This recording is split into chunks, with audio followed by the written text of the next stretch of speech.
Hello, and thank you for joining us for another interview on FactFo TV. My name is Laura D. Pusey, and I am the founder of FactFo, and it is my honour and privilege to be able to introduce you today to my dear friend Selina from SMG Mediation. Selina, lovely to have you. Could you just introduce yourself and tell us a bit about what you do, please? Well, thank you, Laura, for having me today as well. And yes, I'm Selina Morgan-Gale. I'm the founder and CEO of SMG Mediation, which is the acronym for my name, but also stands for Settlement Through Mediation through with our guidance. So yeah, that's the company. It's a mediation service company. So we effectively support individuals, SMEs, corporations and businesses resolve their disputes, whether it be civil, commercial, workplace, employment and families, without actually attending a court or tribunal. Oh, wow. Okay. So that's interesting. So you work with actually quite a large range of people, but I noticed there that you said families as well. And the reason why I've asked you for the interview is because you've joined the directory. When it comes to families, this is an area where your services are really actually quite needed because you settle disputes and conflicts. Could you just Absolutely. kind of Yeah, we enlarge do. on that? Everyone has, conflicts and disputes, fallouts, misunderstandings, disagreements. I mean, we could put whatever category that is. It effectively means that there are two people not on the same page for whatever reason, whatever variation. But Yeah. with families, yeah, it can be quite, difficult and entrenched because you know that person, you care about them and you love them, and you're like, oh, they didn't understand me and why. And even if they tell you why, I don't understand why you felt or said it that way. So the disputes can be quite varied in that sense because of the love. The same way you can understand that person because you love them, you could heavily misunderstand them because you love them. Right? It's like you're too close. It's like too close to the fire, right? So this is where a lot of the disputes become entrenched because you know that person, or you think you know that person well, or that person should understand you a lot more better. It can actually cause some friction. And sometimes it's clouded by the factors of how much they care about you. It's almost like a bit of a, I wouldn't like to use the word, but it's like a peeing contest. Well, reason why I think this, and you go heavy with that person because I do care, because I do love you. And sometimes that can cause a disagreement because it's like, well, I understand where you're coming from, or don't, but it's too strong. And because I care about them, my judgment is then, clouded. Does that person really care about me because it doesn't agree with me? Or does that person really care about me because at the end of the day, they had nothing to say? That could cause an argument. It's silence. Yeah. He didn't say Wow. anything. I told them this and they didn't say nothing. So this is where it can come a little bit more of a conflict because of the love. It can either be clouded because of the love, or it can be a case where it's kind of like shoved or pushed a bit too much because of that love. Okay. I know that, within a lot of Caribbean households, there is that notion that you don't talk your business and you just keep your mouth shut. FactFo is an organization that is very much geared to the dying, death and grief of people. And I find that at times when somebody has passed away, that is when a lot of the conflict that may have been there originally really comes to the fore. What are your opinions on that? Yeah, I mean, I'm Afro-Caribbean. My mum's Jamaican, my dad's Grenadian, and very much so. Like, yeah, if we had anything going on, like, don't chat my business. Definitely Right. not. But never to the stage. I feel like my mum also created a household where like we would speak to each other. She also created a household where just because she's the mum doesn't mean she can't learn from her children. Okay, yes. So we had very much that. So yes, while she probably didn't want their, extended family or just strangers on the street, it's mainly that, knowing her business, because she would tell if the extended family it was necessary. It was more like she was still ensure that we could speak to each other. So I was never too young to ask a question that she wouldn't give an answer to. Right. Her feeling was like, if you're old enough to ask, old enough to know the answer. That was her. It worked for her. Everyone might disagree, but she's had 5 children. We're all amazing. We've all done pretty well for myself. So that technique worked. And that was also because she didn't have that when she was growing up. Yes. She felt like, for example, if you're going to get pregnant, you touch my arm, I'm going to get pregnant. So she was like, I can't have this for my children. I need to know, and I need them to know what it means. But I definitely think it's more becoming more now where, the culture is like, we talk to each other, we can talk to each other, but then that's still that notion, if you talk to somebody outside of the family, such as somebody who's dealing with grief, someone like myself who's doing mediation, it's almost like gives that stigma of like, you're not a good person, you don't know how to handle something that you've had to go outside the family, you Yes. know. And then even if it's a case where you're like, oh, you could handle it, but how dare you, how dare you do that? So it is that kind of notion where you don't speak. A lot of my friends who are not, you know, from African origin, they tend to have that, like, you can't speak about them things. There are a lot of times where a lot of my friends actually came to my mum about things and they didn't tell their parents. Yes. Because she had a very open and loving, and she done a lot with food. It was just like, yeah, come, you've got a plate for you. So that tend to like just kind of get people to come in. But I think it's just that notion of you just understanding that conversations need to happen, and sensitive, whether willingly or not, it needs to take place. And it's only as sensitive as you make it, Yes. because more the sensitivity comes from the fear. I don't actually feel the conversation is as sensitive as people make it, right? Because we all know that we're going to have an ending. We don't know when. Well, some might say others, but generally you don't know when. But if you allow that conversation to be so off the mark, so something that, you know, is disgraceful, you can't speak about, it's really the fear that is the problem, as opposed to the actual conversation itself. And it's giving yourself, firstly, permission, especially if you become in a household which told you that wasn't okay to have that conversation. Yeah. It's hard to give yourself that permission, because you're like, well, my mom or my dad or whoever it was told me my whole life, you can't talk about that. You shouldn't be talking about that. That's not for you, or you're too young, or that's big people business, you know what I'm saying? Yes. Right? But I think once you give yourself that permission and know that it's necessary for you, which means it could be necessary for somebody else, that really opens up the dialogue between having that conversation and saying, do you know what, it's not as bad as I thought, or it's not something that's evil, or that's, you know, that's something that we shouldn't discuss, that's forbidden, that's taboo. Yeah. Yeah. Yeah. So Gosh, you are saying so much. You know, with this as well, it's that kind of feeling of betrayal, that you're betraying them if you go outside and talk. But, you know, what you're saying to me as well is that there is, or what's coming up for me is, it's who you talk to as well. You know, there are so many ways that we have our cultures, our traditions, our rituals and beliefs, our ideologies and our spiritualities that will not be understood by other people. And I think that's why your service is so crucial, because when you're speaking to somebody who looks like you, then I'm sure it doesn't feel as much as a betrayal. I can be looking at you, talking to you, and feel like I'm talking to my sister. You know, when I say, you know, and then she said this, and then I said that, and I didn't know what to do. And then, you know, there's that feeling of instant comfort that you don't necessarily have when you're speaking to, let's say, somebody of, you know, a different nation. So do you find with your job then, or with your role, with your business, that you are speaking a lot with people from African and Caribbean backgrounds? Or do you find that it's quite sort of reticent, that we're quite sort of reticent in coming forward to speak to somebody like you? How does that kind of land? It really, do you know what, I smile because I actually do get a mixture of different cultures. But funny enough, considering the work that I do and me being, you know, the first in what I do and how I do it, I get a lot less from our background. And I don't know if it's because they don't know about my service, they don't know I exist, or maybe they know about the service and we know the process, but we didn't know, where are you? Or it's just that notion of, I know about the service, but I don't know, should I break it? And then equally, maybe it's just the time they want to give to it. Do I want to give time? Oh, do I want to give it? And then it might be another layer of nuances of just maybe money. You know, do I have it? And if I have it, do I really want to spend it there? So it's kind of that. So most of my clients are definitely outside of my culture. And I think equally because I'm finding that they're more open to the fact of like, this is a norm for them.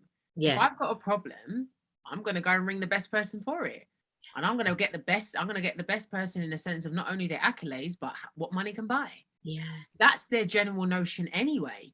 So of course they're going to come. But then if their disagreement is with somebody who looks like me, that's when I tend to get clients. They will openly say, for example, if there's a family dispute, my soon-to-be ex-wife is, you know, from Africa, Zimbabwe, whatever, you know, or from the Caribbean, St. Lucia. they will say that. And I think it's necessary from what she said, as well as the environment that we're in today, that because we have a mixed race child, I want you to be a mediator. And people go, what? And I'm like, that's great. I love that honesty. I love that transparency. Yes. Now, that doesn't mean I come in going, oh, I'm the black woman, yep, because you told me your soon-to-be ex-wife is black and I'm black too.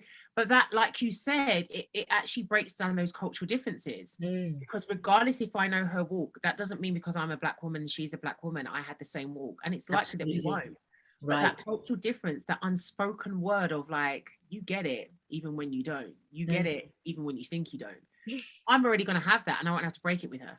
Yeah. And that gives you that sense of ease when you're having that mediation, because then it's like, she gets it because she's a woman, maybe. She gets it because she's a black woman. She gets it because she's a Caribbean, Afro-Caribbean woman. Like, whatever it is, it breaks it without her going, you know, it's like doing that without doing that, without me also losing my integrity, because I couldn't lose that. It couldn't be a case of I'm only in the room because that party is the same race and that's it. I have to still be neutral, and I am, and I make that very clear. And whilst I'm thankful that you've brought me on board because of that culture difference that you and your soon to be, for example, ex-wife or husband has, equally that doesn't take away from me trying to understand you and know that this is a people thing as opposed to a race thing. And it can be very difficult because people are like, how do you do that? I just do. Because generally after those mediations, it is the person that doesn't look like me and go, I don't know how you did it. They don't feel left out. And that for me is actually the harder part, because I already come in with my skin color, my gender sometimes, because sometimes it's because of my gender as well, both. And they feel just as like, oh, this worked. And not feeling like, oh, it only worked because they see that because they've acknowledged that it's important, whilst also knowing that I haven't left out the fact is their cultural differences and their needs, especially if it ends up being, for in that situation, somebody who's male. You know, how can you relate to me because I'm a white male? But I do. You know what, Selina? I think that what you actually tap into is your black girl magic. You know what? That is it. That is it. Yeah. Whatever that magic is that God gave me, I just, and he just like, here you go. Yeah. And I do believe that, because I used to say what I do is my passion, right? And it is. I love what I do.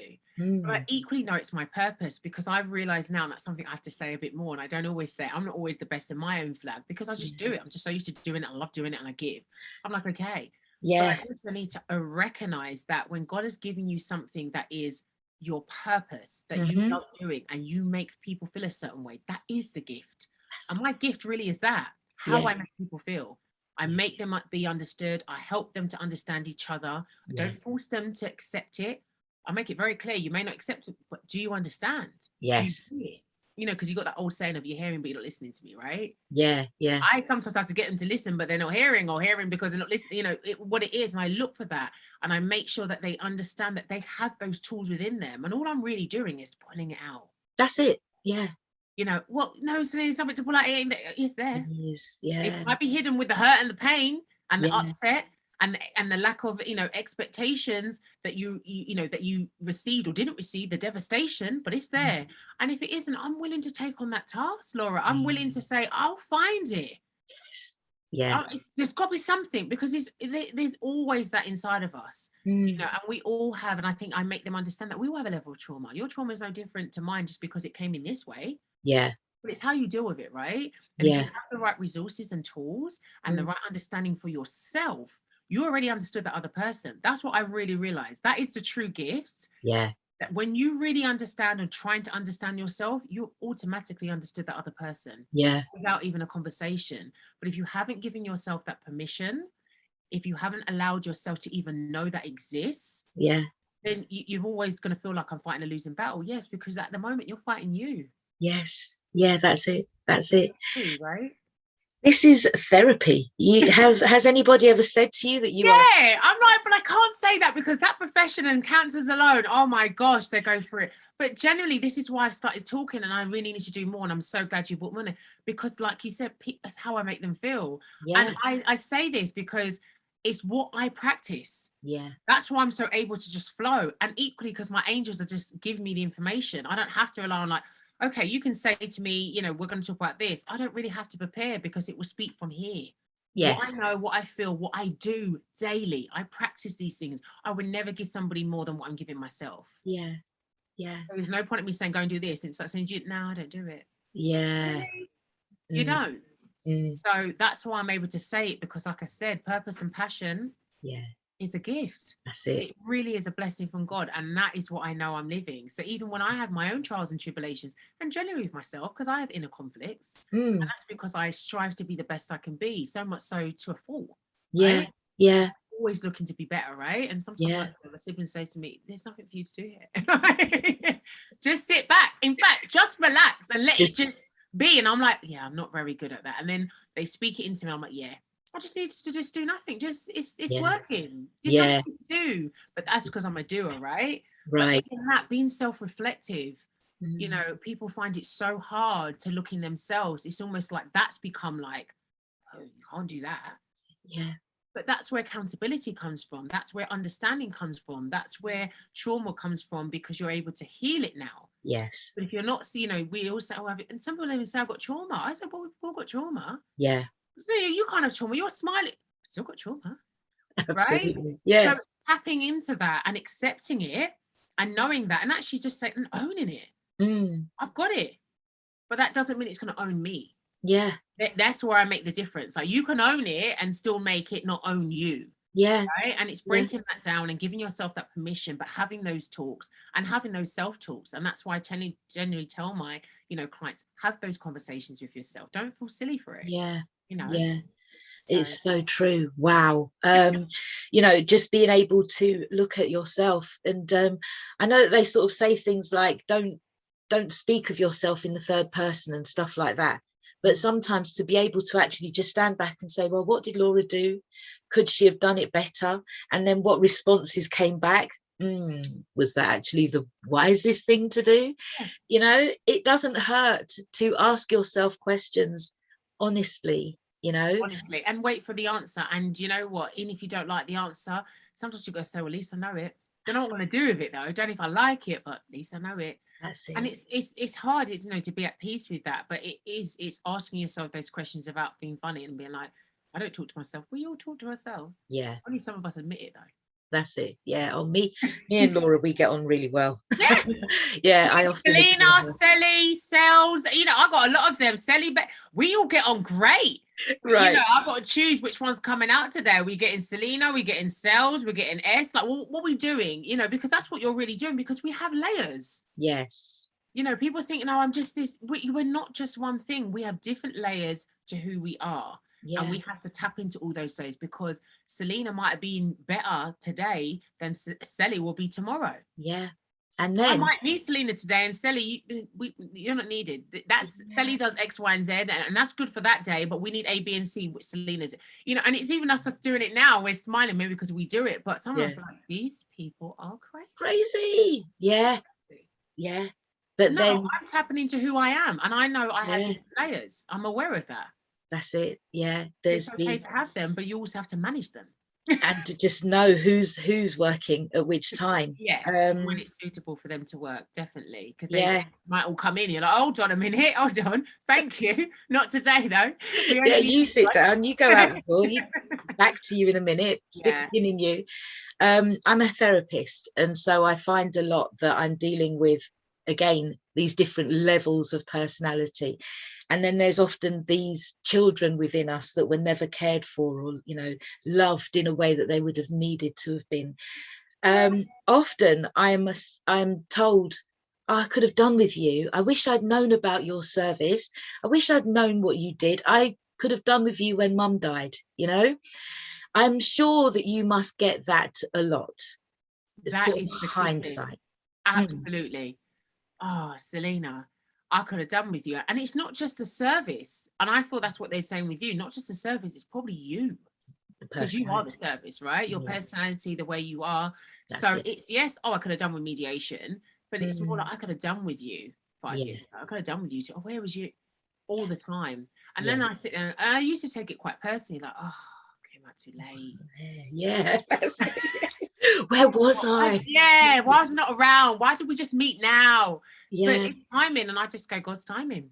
That's it. Either wasn't for you, or the person, or sometimes the person I had, you know, I did go for it, but saying they weren't you. Yeah. I wish there was like you know, and that's that really hurts me, because I'll just go, oh, it wasn't because you didn't know about the service, you had the service, and it wasn't what you expected. It Yeah. wasn't what, you know, you felt was going to be the ultimate outcome. And that's not to say mediation is like, yep, we're definitely going to make it. But I do think the mediations I have, generally, even if it's not the outcome that you all wanted, like ultimately, you definitely feel better.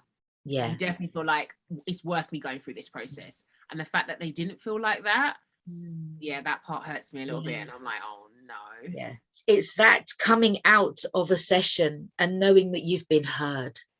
Even if you haven't been, you know, successful, you've been heard. And in turn, you've heard everybody else. So you understand or overstand the origin of the decision and how that decision was made. So I think that your service is really important. When it comes to conflict, or what was the other word that disputes, yeah, especially sort of within a family unit, what would you say are like the top 3 reasons for that? I would definitely, I mean, it's a hard one, because obviously we have situations where it involves kids and sometimes it involves just assets. But I'm going to focus on the kids. Okay. And when it comes to the kids, I definitely think it means value systems. Oh, wow. So they didn't realize at the time, or they realized at the time, I thought, it's going to work. Yeah. Value systems. You've got different parenting skills and styles.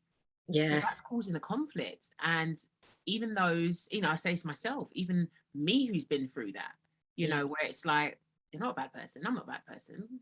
Just think differently. We do things differently, right? Yeah. And that's sometimes hard, although you know that you're two people trying to join and work together. There's going to be some friction, even when there's a willingness. But when there isn't conflict, you feel like there's a volcano, there's an explosion, because I no longer want to do what you're doing. I'm not with you anymore. I don't have to think about you. This is my household. You know, is that. Yeah. So that's where I definitely see that a lot of people have conflict, because your value systems weren't the same anyway. So you were fighting a losing battle from that moment. You didn't realize it, and now you've got kids, now you're not together, and now you're working too much, now, you know, everything, now you didn't put the dishes away, whatever it is. And then it's a case of just knowing that there's a power struggle as well. Yes. You know, there's always, in any situation, you know, like it could be at work or whatever, but there's this underlying power struggle, so much so to be right. I'm right, you're wrong, my way's better than yours, I've been taught this, you know. Well, you came from a 2-parent, I came from a 1. So, and that goes into the value system again, that goes into the parenting style, and that definitely goes into power struggle. So I would definitely say those 3. It's hard to pick. But looking at it and in face with children, and that's why I'm focused on that, those would definitely be the main 3 reasons why I would say the conflict would either start or definitely escalate. Okay. And so sort of moving on from that, or recognizing what you've just said, what would you say then are like the 3 key things that you need to bring into place for a resolution to occur, sort of within a family setting, for example? I would say recognize that there is a problem. Right. It's hard, because by recognizing, a lot of the time it means that you have to recognize that you may have done something wrong, even if it was by accident. So recognize there was a problem. And then after that, recognize how you could support that problem. Even if you don't agree, well, I don't think I should do this and that. And what could you do? Because you can only control yourself. Yeah. And as much as someone said, well, I'm not asking, I'm not trying to control him or her. We kind of are, because you're asking them to do something, so you want a level of control, but equally you want them to do it without you asking. Yeah. So we are. And when I word it like that, I'm like, oh yeah, when you put it like that, well, it's not how I put it. That's what it is. And I'm a human being as well. I do the same. I've got a son. Equally, I asked him to do something. Oh, I'm not controlling. I asked him. You did. Yeah. It kind of is a demand, right? You want that outcome. So it's equally just understanding that you can be in control of yourself, even if you feel like, well, it's a 2-way street, but you can only change you. And sometimes, and most times, when you're changing you, even if you think, well, I'm doing everything, I'm doing this, and how come, that person indirectly will pick up on that. Energy will meet energy, right? And that's like somebody having completely negative and completely positive. You're going to rub off on each other. So if you're doing a little bit more without being like, hello, excuse Yeah. me, I've been doing this. Yeah. Look what I've been doing. It is going to rub off. It's going to be noticed. So just control you. Be in control of you as much as you can. And I know we've got emotions, but as much as you can, because if you've got emotions, you can't control that. How can you then ask somebody else to do the same? Right? Yes. And then I would definitely say, like, secondly, just sit back and let it work. Like, I feel like we are impatient human beings. So I told them last week and it's not done. Well, they've been like this for 25 years. Yes. It's not going to change overnight. No, Yes. you gave them 1 week, 7 days, you know. Let's just, you know, you put it in the works, and just let it work. Like, let it fester, let it just, you know, do its thing, because we do need a level of patience to be able to achieve these outcomes, especially when it's been something that we've either made a habit or become a habit for whatever reason, right? Yeah. And then I think the third thing is that it's like, if it can't work between you and you're thinking it's not working as well, like, seek help outside of you. You're not a disappointment. You're not a failure. Like, you're not a failure. I'm going into the code now. You know, you're not. We need support, and support isn't also from the people around us. Sometimes that could be the weakness, because they care about you so much, because they're around you. They don't see those nuances. They, you know, they're your cheerleaders. And I always say to my friends and family, I don't want you to be my cheerleader. I want you to support me, but if support means having a hard conversation, if support means that you're seeing something that I'm not, then that is actually more support than just saying it merely because, well, I don't want to hurt your feelings. And you seem so happy about it. Yeah, but now, but if that's going to affect me in 2 years' time, don't. Oh, well, I did think that. Really? Yeah. Oh gosh. So just allowing to say, you know what? It doesn't mean my friends and family aren't amazing. That doesn't mean my spouse, my husband, my wife isn't. Because some people think like that. Well, I couldn't go to my wife. I just goes, you might need that independent, neutral Laura coming in, helping me with this grief, Selina coming in, helping with this conflict, to be a loving wife, to be a loving husband, to bring you both together, to remind you of why you're together and why this is going to work, as opposed to, oh, because I've had to get them independent, neutral. Oh, that's now shown me how much, you know, we're not supposed to be. No. But then, like I said, it goes back to giving yourself that permission. So yeah, get to a place where you go, we can only do so much. And my judgment and our judgment out, it's a team, may be clouded. So maybe let's bring somebody in that understands us, that wants to understand us, that grows with us. And in fact, the fact that they don't know us from the beginning actually could help us, because they don't know me and you. That's it. Whereas we know each other, which is why sometimes that can cause the conflict. I know you so well, that's why you do this, and that annoys me, right?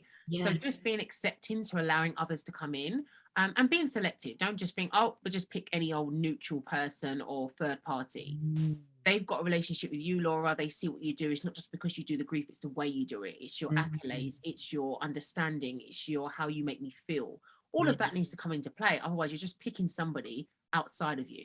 And then that don't work. And then people go, oh, see, I tried it. Yeah, but you weren't invested in the process. You weren't invested in the person. You just said, let's just pick somebody else. Let's just, we're not working. Let's just pick somebody.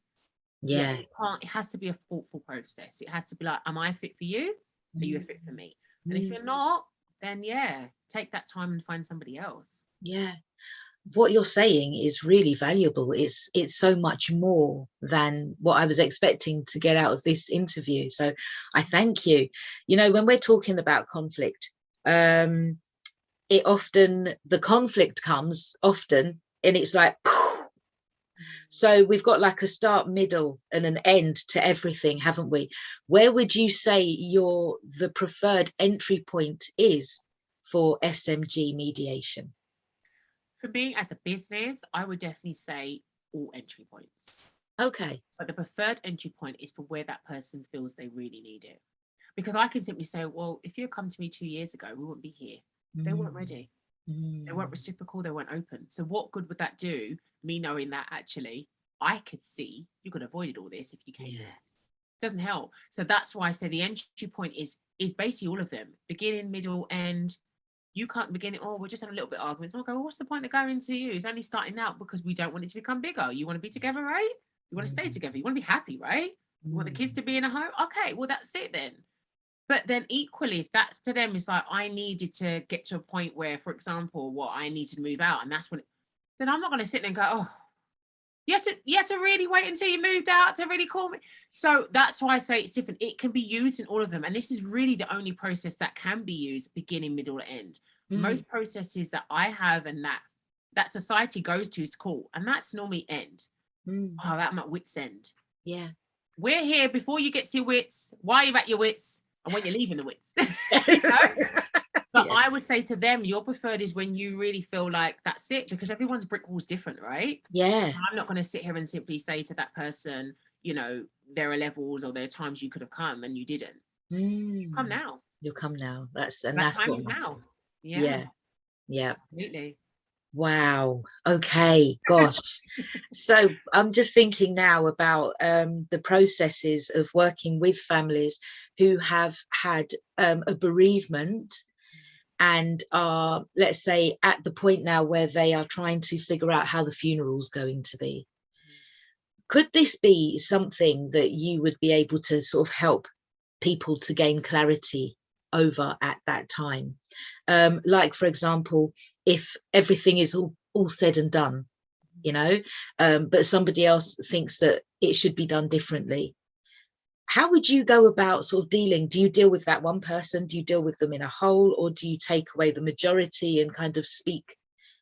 Is it all right for me to even ask you that question? Am I sort of Yeah, giving away no, your absolutely. secret? No, I'm happy asking it, but I'm just making sure that, you know, I'm getting the full context of it.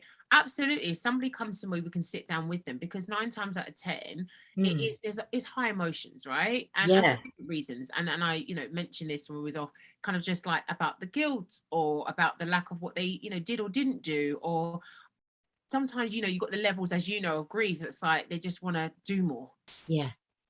I want to do more now. And it's like, hey, you're overdoing because it's done. That part's done. I get it, but it's Yes. done. Because obviously it's an ending in a death. But Yeah. then they are not ready to let it go. So they're just like, well, while we're still got arrangements, let me use that as something for me to do so I can feel more needed. I can feel more valued. So I would then come in and like sit with them and speak with them, because generally it's one or two people, but it's still a family thing. That It person's is. hurting, or that person's misunderstood, or that person's now the black sheep, whatever it is that they're named as. But it's Mm, a family thing because it's a family death. They're mm, connected to that person that's died, right? Even though they're the person that might be considered as causing the conflict. mm, Equally, it's a good time to come in, because a lot of the times what I see this is with family, not just with death, but also with wills. Was there yeah. a will? What does that Mm, will mean? How mm, many were they? Which one's real? yes. That's another thing that's connected to funerals, because then people come out the pipelines, right? Yes. Oh, she's gone, and granny said this, so granny. So that's where it's mixed with the whole funeral and the grief, because now you're talking about money, and that's where we do, you know, will and probate and will estate, like, because now, oh, we're just not going to think about the funeral and that, you know, Tom, Dick, and Harry over there wants to change the funeral colors or whatever. It's now about, okay, what does that now mean that once we put her in the ground or him in the ground, Mm, what does that mean for where the money is? Because, you know, they've come in, but granny said X, Y, and Z, but then we've got this will that says this. So for me, it's more around not just the grief of it and the funeral planning, or not the planning of it, or just somebody being upset. It's also around the will, and if mm, there's one, and mm. what that means for that person's estate. Okay. All And right. those legalities can be quite costly if you then now have to go to court to file a, you know, court claim, or to enforce the will, for you Mm, to go and be able to say, well, this is what we need to do. And then that's where you can out. Whereas we sit down with a mediator, we can say, okay, what has been said legally, but then equally, what do you all want and need? How are we going to resolve this? Keep the costs low. That then could be shared between the family members. yeah. The ones that don't decide to tell us, so we're all going to pay, but we only need 1, 2, 3, and 4 to go, Yeah. whatever it is. And there's no right or wrong way. Mm, Whereas in, you know, court, if you're taking someone to court, that person on the document has to turn up. In a mm. mediation, you can choose who comes. Well, there's 20 of us in the family, but really and truly, we only need 4. Okay, I can say yes to that. There's no off limits. It's favorable to the way you want it, to the way you need it, the outcome you want, Mm. and then it Okay. can be signed off.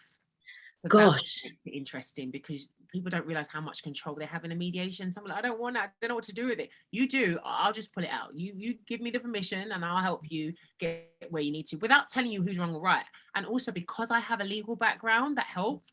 So Mm, I equally know that it's going to cost them more if they go yeah. to court. I equally know they're going to spend more time. They've told me they don't want to do that. Plus, I know generally people don't want to do that anyway. Mm, So I can help without going, do this, agree to that. Because if you go to court, I still have that in the back of my head, because I'm thinking about what they want. And obviously, I'm thinking about legalities just in case it goes that way. But I'm mm. not pushing you to either direction. I'm hearing what you want. And that's what's, I think, a lot of people find very difficult being a media, because I say, how do you do that? You just want to jump in. I don't, because I'm thinking, I've heard this person, party A, say this, and I've heard party B say that. And even though I'm thinking, well, hold on a minute, party A could get a bit more, say it was money wise, but they're happy at that level. So why am I going to push any more just because I know legally they could do more? They're Yeah. happy at that level. They seem Right. really happy. Yeah. So that's why for me it is easy. I generally used to think it would be a contradiction. Like, how can I think about the law and I'd go in and just be okay with whatever they want? But when you see their faces, when you see the relief, you know, I've had people have anxiety, shaking, had to stop mediation.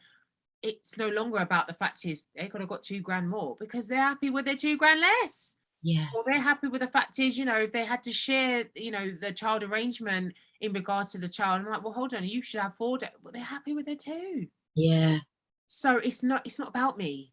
It's not about the law. And that's what makes it more interesting, because if you put it down to facts and evidence, I do think that can be a level of conflict as well. Yeah. Gosh, you know, I've sort of been coming with it, this interview, from like a software perspective, and I'd say that the law is like the hardware perspective. It is very hard. Yeah. So if we don't kind of sort out the software, it will lead to the hardware, you know. You know what, I love that analogy. That is exactly it. And it's about mixing the two, because it can be quite difficult. Well, the fact of the matter is that, but also your feelings are important, but it's nowhere to place them. It is important to have both. I don't think one is more prevailing to the other. It depends on the situation, but I generally don't want to ignore your feelings, but we can't also ignore the fact is this. Yes. And it's finding that somewhat balance to say your facts, that evidence is important, but equally how you felt about that fact or evidence, regardless if you can't change it, is also important. And how do we place that emotion so then you're heard, you feel better, but equally knowing that you may not get everything you want just because you feel a certain way. Yeah. And that's really what my challenge is. Yeah. It's to do that. Gosh. You know, everything's important, but where do we place it? And it's like we've got little boxes, and we need that box. Oh, you know, that person just wants me to shut. No, don't shut the box. But manage it. Yeah. Manage that motion, manage that thought, manage that trauma, and it's fine. As opposed to closing that door, ignoring it, because you know a lot of people, especially men, they will suppress it. Can't open that. We're told not to. That's it. Especially in our community. You know, that men, I would say, suffer the most, because you can't cry at a wedding, or you can't cry at a funeral. Who dare you do that? Yeah. Yeah. Why are you crying so? What's wrong with you? You know, yeah. So damaging. But give them that safe place. And this is why it works in all areas. And that's why we do it with them all. There is no different for me doing, you know, employment to family. Family feels a little bit more sensitive because it's closer to home, but it is no different, because it's still an emotion, there's still a fact, there's still evidence, there's still a feeling. Yeah. It has to be placed somewhere. So and it's just finding that. Yeah, with that, Selina, like that's why we need you. It's literally why I need you too, Laura. Okay. I'm here. But you know, like in the sense that what you're saying is so bang on the money, right? And I can't help, because you know I'm doing what I'm passionate about, and that's dying, death and grief. You're doing what you're passionate about, right? But in dying, death and grief, when somebody that you love has died, you can find now that you are losing your job. That's where Selina comes in. You know, you might be losing your house. That's where Selina comes in. You may be losing your children, or you may now find that you have to look after nieces and nephews, you know, because somebody didn't sort of appoint guardianship, and because they were never going to die. Right. That's where Selina comes in. You know, there are so many different avenues of what you do that are highlighted, thrown in the air when somebody passes away. You know, you are vital. And I'm just kind of I'm like, well, how do we do this? I think there's only one you. Well, that's it. And it's enough to spread around. And I think it's important that people also know that everything we do has a legality. Yeah. While someone says, oh, I might not need that, or I'm not having no problems, or the problems ain't as bad enough, everything we do, I mean, I was saying this, you know, we were saying before, like you wake up in the morning and there is a legality connected. Scratching your head, falling over the bed, getting up, walking to the bathroom, brushing, everything, looking outside the window. Yeah. Everything. So while people say, oh, I don't need that, or I don't need it now, you Yeah. do, because everything is related to the law. And equally with that, if you don't apply the right, I suppose, resources and tools and knowledge, you could be breaking that law, which means you're going to need me anyway later on down the line. So that is my really answer. Oh, I don't need it, don't really need it. Now, you always do. Have it in your back pocket. You don't have to use it. Yeah. It's a bit like when you go out, you know, oh, I'm only going to go for a walk or a run. What do I need to bring some money for? You might stop off at the shop. Yeah. So it's better to have me and not need me than to need me and not have me. Yeah. Yeah. I right? think. And that's what I say to people, like, just have that number. Okay. That's You it. don't need to use it. It's like, you know, you have your car insurance. Nobody wants to use it. Yeah. I don't want to claim. Yeah. You know, if you needed to, it's there, right? There. So Yeah. that's what I say to those that say, oh, I don't need it. Or, you know, if I do, and I hope it is if. I hope I don't get to see you. You know, Yeah. But equally, if you are in that situation, you know that you're in safe hands. And that's what I say to people, because we don't want to be in situations. Nobody wants to sit and go, oh, yeah, disputes, conflict. You know, if you were, Selina's got you. And that's what I know I can assure, I can bring. I can put that in anything, because my integrity and the way I keep it and what I do and the practices that I speak on, I deliver that to myself. I would never ask somebody to deliver on something that I wouldn't be giving to myself. And I pour into myself daily, which is why another question people ask me, oh, Selina, don't you get tired? No. Okay. No headaches, don't get sick. Yeah. I don't sit there and go, oh, Monday. Yeah. Oh. There's no stress with it, because I'm living my purpose and I'm filling my own cup. And I know that I'm giving and I'm able to give, and I enjoy it. Yeah. I enjoy it. Yeah. You know, that somebody can feel better just from a conversation, just from sitting down, just from being heard. So no. For me, I'm going to add you to my Beck's money list. You are Beck's money. Like, you know, if the back's against the wall, right? Okay, Selina's number. You know, have that money put to the side. Like, if I really, I'll get it out. Honestly, it's like as a security plan, or, you know, I'd say a retirement plan, but it should be there. There should be that pot. You know what I'm saying? Oh, I've got 5 accounts. Well, make sure that's part of it. Make sure you got SMG. Make sure you got mediation as part of that account. That's there that you're not going to use, hoping to not use. But it definitely is that 100%. Don't be, and stop being scared. Stop being scared of death. Like, be open to talk about it. You know, it shouldn't be so to the stage where you're numb. But me now, I honestly, for me, I'm just like, if God took me, God forbid, tomorrow, I'm happy. It's all right. I'm okay. He's telling me that's it. You've lived out whatever I needed for you. Because really, as human, we're only not ready because we're not ready. Yeah. But we are always ready to die, because it's like God has a purpose for you. And I understand that I may be talking to people that are maybe not believers, whereas I am. But even if you're not, there is a purpose. They believe that much. Yeah, there's a purpose. I don't know if it's religious or spiritually related, but you know, so when you know that, where's your fear? And my only fear really is because I know I want to live as long because I have a child. That's really it. But if I looked at it spiritually, if God took me tomorrow, I'm not upset, because that is my time. Regardless of my child or me thinking, oh, is he going to be able to deal with it? That is it. I fulfilled it. And that's why each and every day, like, I wake up every morning, I'm thankful, because that's God telling me there's a reason. You have an opportunity. Yeah. You're living the purpose I've got here for you.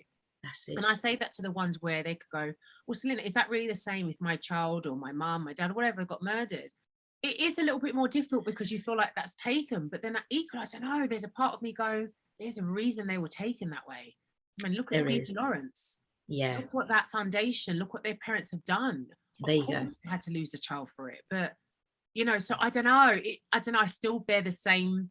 Obviously, I wouldn't want to personally go out that way. But equally, if that was the way I needed to go out in order to have the impact, and I see it as a legacy. It is. Now, his whole legacy is built on that.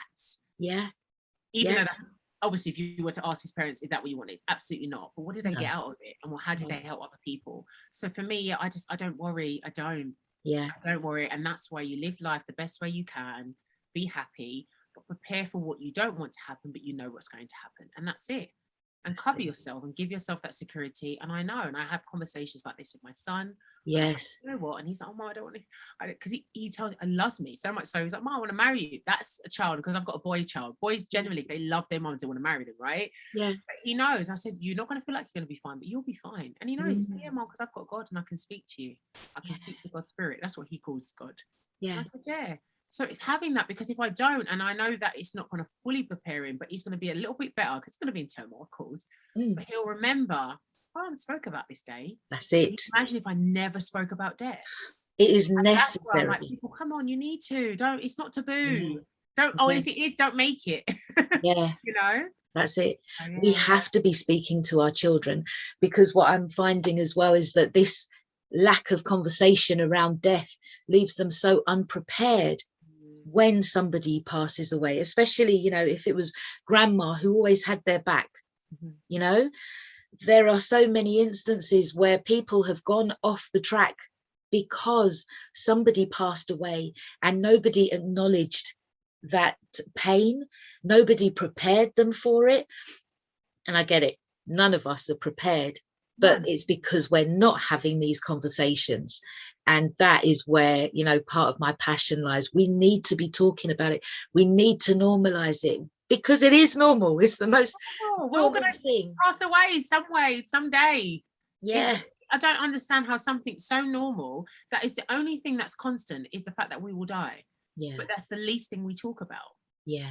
Yeah, I don't even know how that existed, but whatever it is, we've got to change it, because that should be it. It's not it. So it's changing slowly but surely. But it's like, you know, it's about having conversations like this. Absolutely. That other people can listen to and actually think, you know, I never thought of it from that perspective. I didn't know about that, you know. And your service is just vital. You know, I would say from the moment that somebody finds out that they're terminal, because I had somebody come to me recently who asked me if I would work through My Life's Tapestry with her, which is a book that I've written, because she said that I know that if I don't do this, and if I don't put things in place, my children are going to fall apart and it's going to get ugly, you know. So I think that I would say that, you know, if you've got a loved one who is facing the end of their life, contact Selina and just have that conversation. Also, in that sense, you know, this is going to be a bit of a weird question.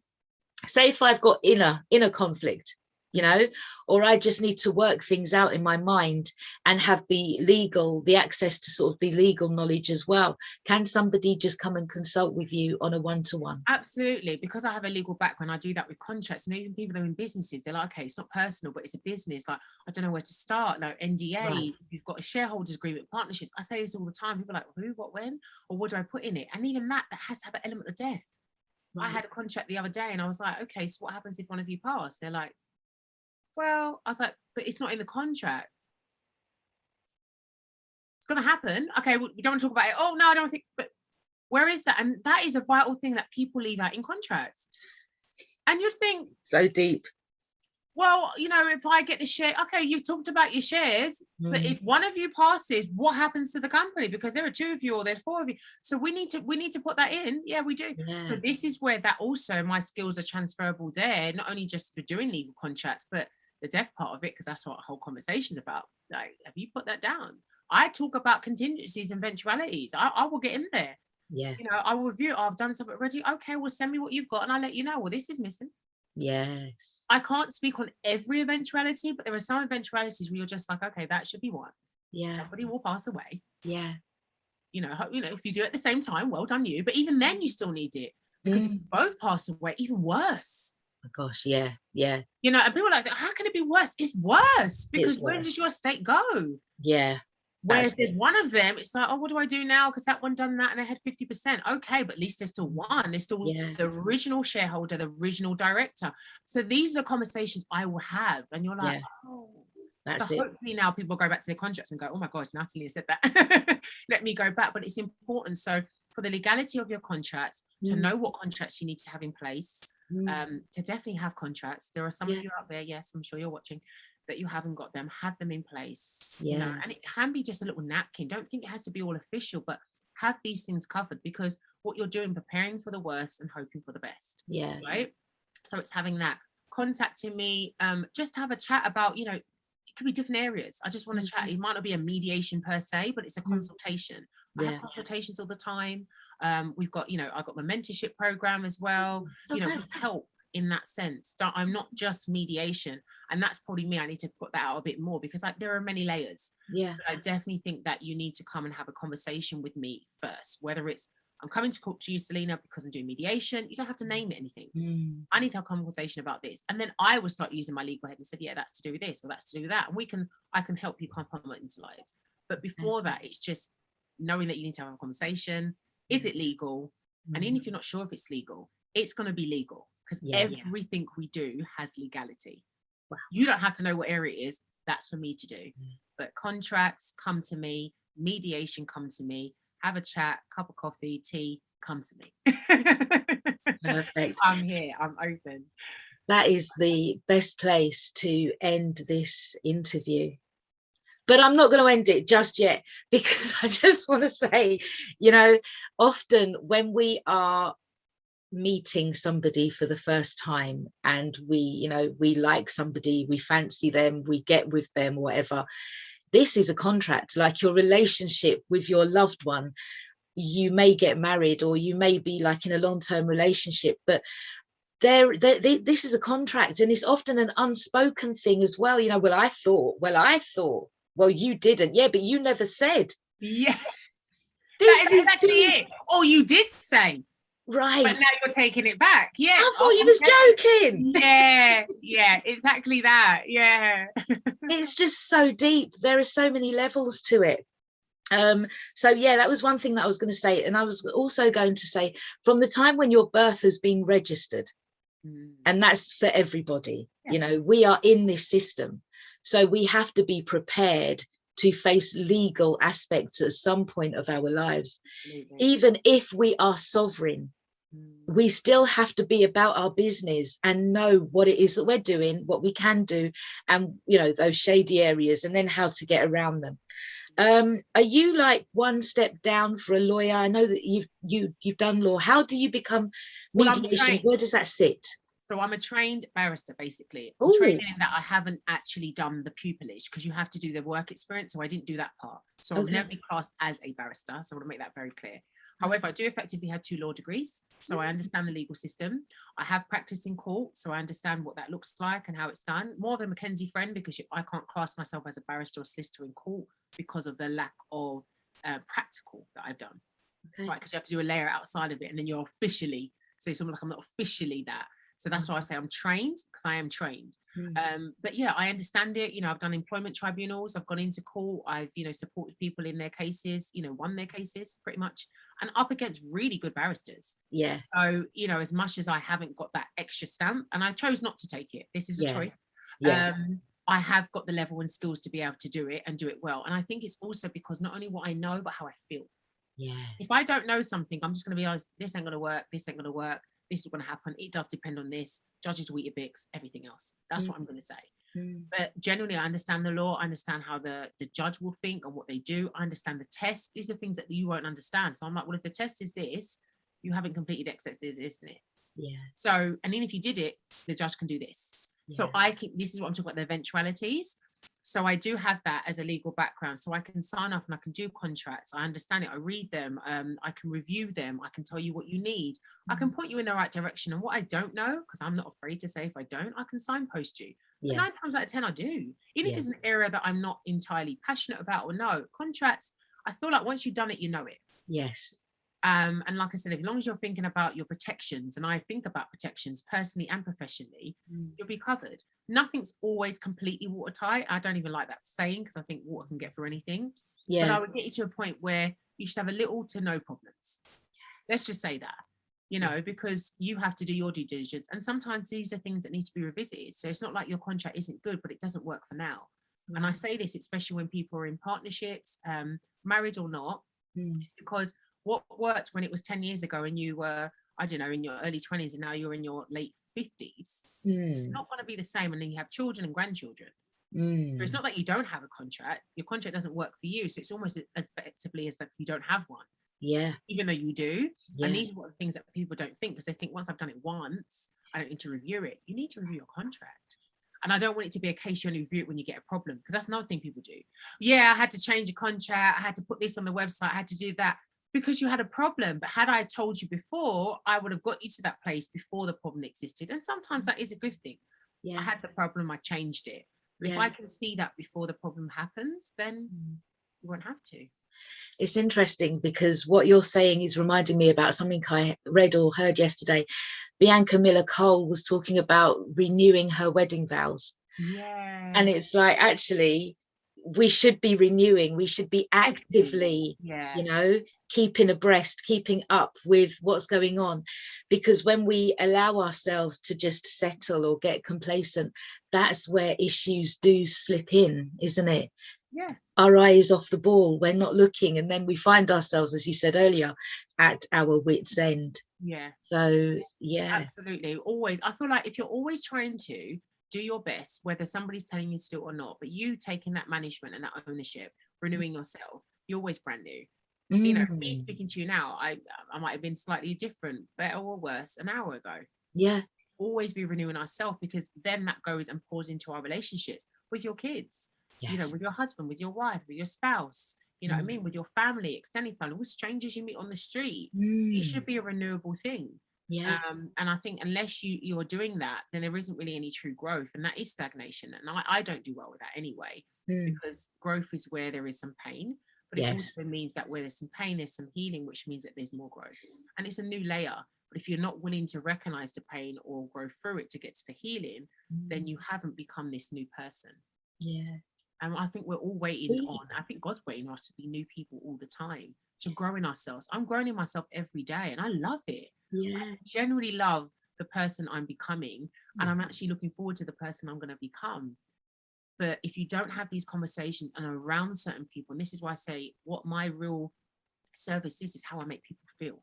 I do it through mediation, but it's how I make people feel, right? But if you're not having those conversations, or you're told not to, or you're telling yourself you're not to, you really are missing out. And that's why I'm like, I'm here to tell you this ain't as new, but it might be new for you, but you can do it too. Yeah. Right? Yeah. So yeah, renew yourself, renew your contracts, review them. If you haven't got them, put them in place. Don't wait for the, you know, the stuff to hit the fan. That's get it. in place, have a contract. At least you can say I had one, but then to not have one at all, and then obviously to have one you know you've not reviewed over 10 years, like a business plan. Like, did you go back to it? So what was the goal? You opened up the business. I've done it now. I looked at it. Okay, but where's the direction? Yeah. You know, so we all need it, and we need to make sure we're doing that in both our personal and professional, because that's where true alignment is. And it is hard. You know, sometimes it might be a case, oh, my business or my professional's this way and my personal's a bit down. That's okay, because sometimes it's necessary for it to be like that, right? Yeah. But as long as it's like that and not like that, and right. Yes. Or like that, right? Yes. So it can move between the two. That's absolutely fine, because you might have to give more to your relationships than you do to your business or your work, and vice versa. But there should be periods, and you should be consistently analyzing it. And I would say monthly. For me, it's like finances, and that's another, you know, big topic. And that really relates to grief as well. Revisit that. I know what's going in out my account monthly. Yes. Nobody can be like, oh yeah, that. Even if it's a lesson minus that month, we know. Yeah. At least I knew at the beginning of the month, looking a bit deficit. You know, and people don't want to know that, but why? Why would you not want to know that? Because you can't fix it, right? And then it comes down to, do you not want to fix it? We want to have homework, and in order to you to be better, feel better, and consistently, take the homework. The homework isn't the bad thing, right? Yeah. So it's just making sure that we are renewable as people, and we're willing to put that in. And when you're willing to do that, I cannot see how you would have conflict. You won't have a level of conflict around you. Nobody that is working on themselves daily, trying to be their best. We understand people out there, I hear them. It's like my angels telling me, haters, you will have that. Let your haters be your motivators. We're not talking about those people. But in the sense of you just being your best self, there is very unlikely that you will have conflict and dispute, because normally that conflict dispute starts with you, because you are the common denominator. Regardless if you're, oh, I didn't start it, I didn't say this. If you're in conflict with so many different people, the mirror needs to look at yourself.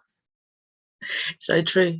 So So start true. with you, renew you. Even if the people don't like it, you change, you different now. Mm, That's okay. We're supposed to be mm. changing. Thank you. Say thank you. Thank you. Yeah, that's necessary. Yeah, if if it feels uncomfortable, that's necessary, and if it means that you're moving out of spaces where you used to be, where people used to be able to rely on you to do for them, and you are not there now, it's okay. It's okay. Yeah. Yeah. Because you know what? I think the best for me is like, let your comfort be your discomfort. Yes. And I realized that the elevation, the happiness, I bring myself. People around me bring me happiness, but I love myself. I enjoy Yeah, me. yeah, yeah, yeah. Well, you I have have time to. with just me, Yeah. myself and I. As Beyonce said it. So when you can do that, Mm, everything else is a bonus. yeah. Everything else is a bonus. So work on being you, being brand new, renewing yourself, your legalities. Don't avoid it. Don't allow fear to stop you, because that equals stagnation. Stagnation means no success. I know Yeah. you'll be upset about the lack of success you've had. And do it, and allow someone like myself, and like I said, and you as Laura, like bring me and you in to be able to do that. We can Mm, support you in it. yeah. Wow. Selina, it's been fantastic speaking with you today. I'm just You like, as well. and I am just looking forward to seeing how you grow. Like, I'm watching your journey, and wow, I hope that you'll be able to come back and we can speak again. A Yes. part 2 to this would be fantastic, because yes, we're speaking about mediation and death and all this kind of stuff, but we have proven that this touches spirituality, it touches that self, the work, the inner being. It's deep. It is. It's very deep, even without trying to be deep. And maybe we're just Yeah. deep people, Laura. I don't know, but I try not to be deep, not on Yeah. purpose, but in a sense of, because I want people to understand it, not feel like you can only relate to me being deep. But I genuinely think, yes, I'm a deep person, but I also think what we're talking about is deep. It If is. we don't bring all those layers, we're not one dimensional. So I don't have to. You don't have to talk about God and believe. It's there. It's all part of it. We don't have to just talk about family and then, we can't talk about legal business. It all connects. So yeah, there's not us being deep, really. It's because there is depth to this level, and to us as human beings. Yeah, We're it's life. Yeah. Yeah. So let those multifaceted areas come out, but let's just manage them. Yeah. Yeah. Okay, well, thank you so much. If I and Michael, anybody who's watching, how do they contact you? How do we get involved with you, or how do we find you? Where are you? Right, so we're everywhere. I mean, literally. So the website would be a good place to start, which is www.smgmediation.co.uk. And then you've got us on all the platforms, which is basically at SMG Mediation on Facebook, TikTok, Snapchat, LinkedIn, Instagram. Yeah, I think that's mainly all of them. But we're there. So all of them on there, you can just contact us. And then obviously email us. You can email me directly at selina@smgmediation.co.uk. And then give us a call on 0207 406 1456. We are international, so just put your area code first. And yeah, we work internationally because we do online mediation, so you don't have to be in the UK. So yeah, we can do face-to-face, in person, but generally, and not just since the pandemic, that's how I operated and opened the business, because God told me this is what you need to do. Listen to him. So yeah, when we had to make that transition, there really wasn't one. So yeah, online, just as we're having a Zoom now, this is how our mediation will be. So yeah, contact us, have a little chat. You've got time, I've got time. That's all you need. Don't worry about the money, because I know one of the things, someone's like, oh, how much is it going to cost? But then I also ask them, how much does it cost for this dispute to be out of your life? Yes. Because if you're not willing to put time and money into it, or both, like, it's just like, well, does it mean that much to you, right? But I'm saying there is no cost other than your time. Yeah. Yes, and making sure that your phone can connect with mine, or your internet works to connect with my email. That's all I'm asking. Yeah. So that's it. And we offer free 30-minute consultations. Brilliant. So that's a pretty long time, to air what you need to discuss in 30 minutes, absolutely free of charge. Great. Okay. And you can also be found as well in the FACFO directory. That, you see, I'm telling you, I knew I was going to forget something. Yeah, I just went all to my socials, but absolutely, That's find me fine. on there. Yeah. Yeah, okay. So I just want to say thank you to everybody who has listened to this fantastic interview today. It has been a pleasure speaking with you today, Selina. And I just look forward to watching you grow, because the more people that know about you, the more people can access the work that you do and your services. Absolutely. So I want to say thank you for being there. Thank you for being there in advance for us. We may not know that you're there now, but we are going to know, you know, because everybody who's watched this interview is going to share it. Yes. Absolutely. Like and share and comment. That's it, yeah, like, share and comment. But you know, it's your service is necessary, it's needed, it's valuable, it's vital, especially at this time, for people within our community and those without, because we interact with everybody, you know, and we are global. So yeah, thank you so much for your time this Thank afternoon. you as well, Laura, honestly, for thinking of me. Like, I just think this chat has just been so nice. We didn't really have a framework, but it just flowed. And I just think, honestly, that's God talking, just letting us flow and say what we need to say. So thank you for thinking of me. Thank you for having me on, you know, Facto, because it's amazing to know I can reach more people to help them. This is truly my passion, plus purpose equals my success. So thank you so much. I appreciate you.